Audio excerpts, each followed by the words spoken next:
గదిలోకి పరిగెత్తుకుంటూ వచ్చేసింది పగటి వెలుగు ఆడుకునే పాపాయిలా. కిటికీలో నుండి సూర్యుడు నులివెచ్చగా తగులుతున్నాడు. అయినా శశికి మొద్దు నిద్ర వదలలేదు.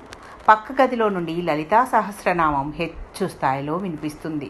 తనకు తెలుసు ఇది అమ్మ పనే అని. తనని నిద్ర లేపడానికి ఇది ఆవిడ ఎన్నుకున్న మార్గం.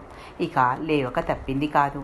2 అరచేతుల్ని దగ్గరకు చేర్చి కళ్ళకెదురుగా పెట్టుకుని చిన్నప్పుడు అమ్మ నేర్పిన కరాగ్రే వసతే లక్ష్మి, కరమధ్యే సరస్వతి, కరమూలే స్థితా గౌరీ, ప్రభాతే కరదర్శనం అని మనసులోనే చదువుకుని లేవబోయేంతలో నానమ్మ వచ్చేసింది. ఒరే శశి, లేవరా నాయనా, త్వరగా లేచి తెములు, ఈరోజు ఆదివారమేగా, వేరే పనులు కూడా ఏమీ లేవు, అందుకే వెళ్ళిరా, ఇన్నాళ్ళైనా వెళ్ళకపోతే ఏమనుకుంటారు, పెద్దదాన్ని చెప్తున్నాను, నా మాట విను అంటూ దగ్గరకు వచ్చేసి గడ్డం పుచ్చుకుని బ్రతిమలాడుతుంది.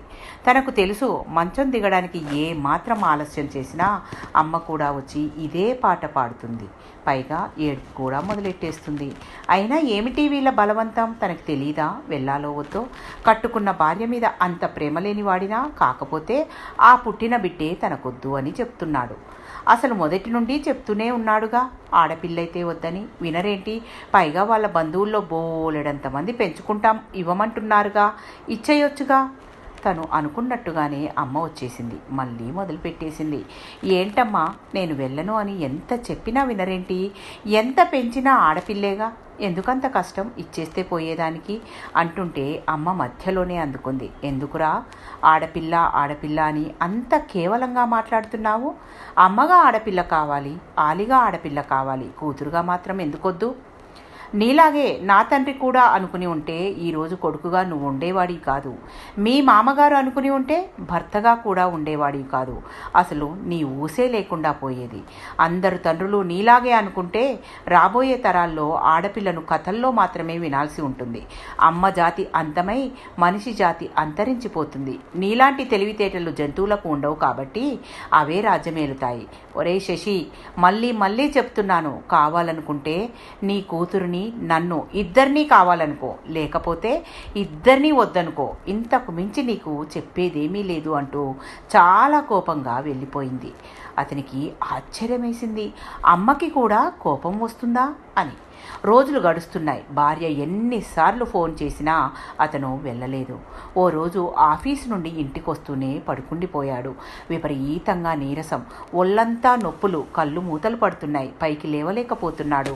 జ్వరంగా అనిపిస్తుంది. అమ్మని పిలవాలనుకున్నాడు, పిలవలేకపోతున్నాడు. తలంతా పట్టేసినట్టుంది, గదంతా చీకటి, ఏదో అయిపోతున్నట్టు, ప్రాణం పోతున్నట్టు అనిపిస్తుంది. అమ్మ తన పక్కనుంటే తనకేమీ కానివ్వదు అనిపిస్తోంది. అంతలోనే ఏదో చల్లని చేతి స్పర్శ నుదిటిపైన హాయిగా ఉంది. అదే చేతి స్పర్శ కాలు నొక్కుతూ తనకు అర్థమవుతోంది అది అమ్మ చేతి స్పర్శేనని.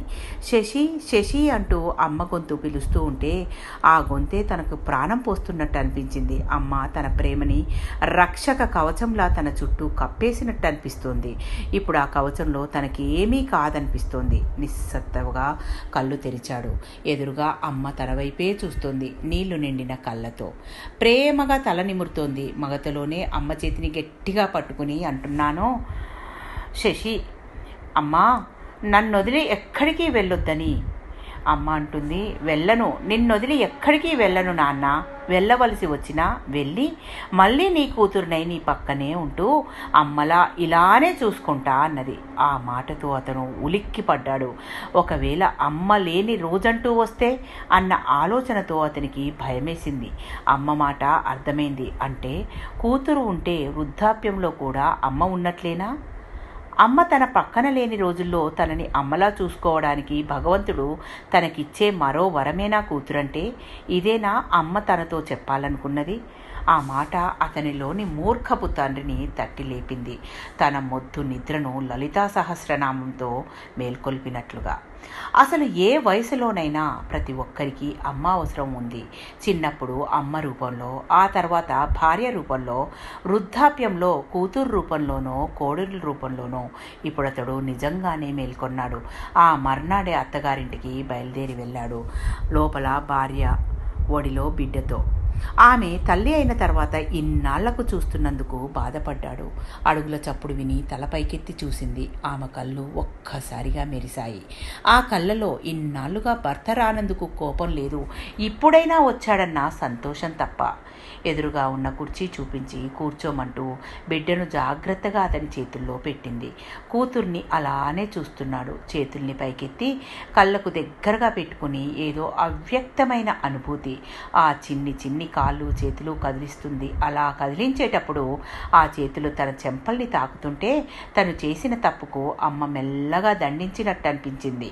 తలను తాకుతుంటే ఆ తప్పును తెలుసుకున్నందుకు అమ్మ మెచ్చుకుంటూ తలని నిమిరినట్టు అనిపించింది.